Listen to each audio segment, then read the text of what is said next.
ನಂದಿನಿ ಹಾಲು ಶೀತಲೀಕರಣ ಘಟಕದ ಮರದಿಂದ ಬಿದ್ದು ಯುವಕ ಸಾವನ್ನಪ್ಪಿದ್ದಾನೆ. ನೇರಳೆ ಮರದಿಂದ ಬಿದ್ದು ಕೋಮಾ ಸೇರಿದ್ದ ಯುವಕ ಈಗ ಸಾವನ್ನಪ್ಪಿರುವಂಥದ್ದು.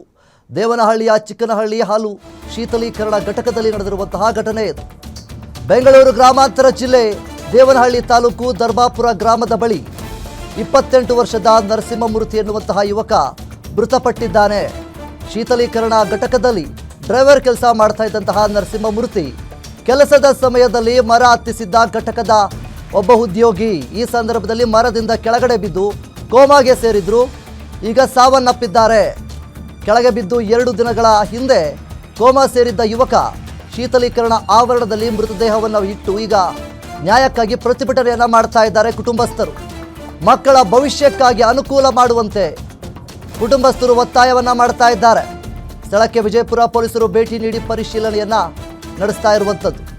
ನೇರಳೆ ಮರದಿಂದ ಬಿದ್ದು ಕೋಮಾ ಸೇರಿದಂತಹ ಯುವಕ.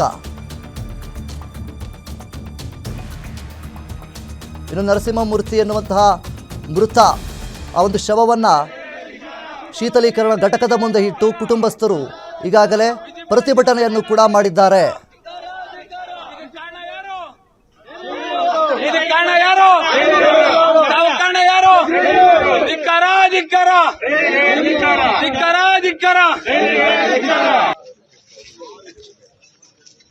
-4 ಗಾಡಿಗಳು ಒಳಗಡೆ ಹಾಕ್ಸಿ ಅವ್ರು ರಾತ್ರಿ ಮನೆಗೆ ಹೋಗ್ತಿರ್ಲಿಲ್ಲ. ಅವನು 8 ಮಕ್ಳ ಹತ್ರ ಇರ್ತಿರ್ಲಿಲ್ಲ. ಅವನು ರಾತ್ರಿ ಇಲ್ಲೇ ಬಂದು ಇಲ್ಲೇ ಮಲಗಿ ನಾನು ಎಷ್ಟೋ ಸಲ ಊಟ ತಗೊಂಬಂದ್ ಕೊಟ್ಟಿದ್ದೀನಿ.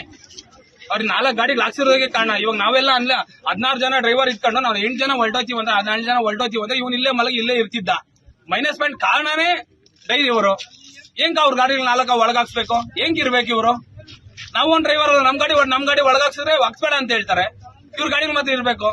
ಅವ್ರ ಗಾಡಿ ಇರೋದಕ್ಕಾಗಿ ಅವ್ನು ಅನ್ಲೋಡ್ ಮಾಡೋದು. ನನ್ನ ಗಾಡಿ ಅನ್ಲೋಡ್ ಮಾಡಿ ಅವನ ಜೊತೆಲಿ ಇದ್ದು ಹಿಂಗೆಲ್ಲ ಮಾಡಿ ಮತ್ತೆ ಅವ್ನಿಗೆ ಈ ತರ ಕೆಲಸ ಮಾಡ್ಕೊಂಡಿರೋದು. ಅವ್ನು ಅನ್ಲೋಡ್ ಆಗಿದ ತಕ್ಷಣ ಗಾಡಿ ಎತ್ತಪ್ಪ ನೀನ್ ಆಚೆ ಅಂದ್ರೆ ಎತ್ತಿರ್ತಿರೋ. ಇಲ್ಲವ್ರ ಮ್ಯಾನೇಜ್ಮೆಂಟ್ ಸರಿ ಇಲ್ಲ. ಇಲ್ಲಿ ಪರಿಸ್ಥಿತಿ ಹಿಂಗೈತೆ. 6-7 ತಿಂಗಳಿಂದ ಪರಿಸ್ಥಿತಿ ಹಿಂಗೆ ಇರೋದು. ಅವ್ರ ಗಾಡಿಗಳು ಮಾತ್ರ ಒಳಗಿರ್ಬೇಕು.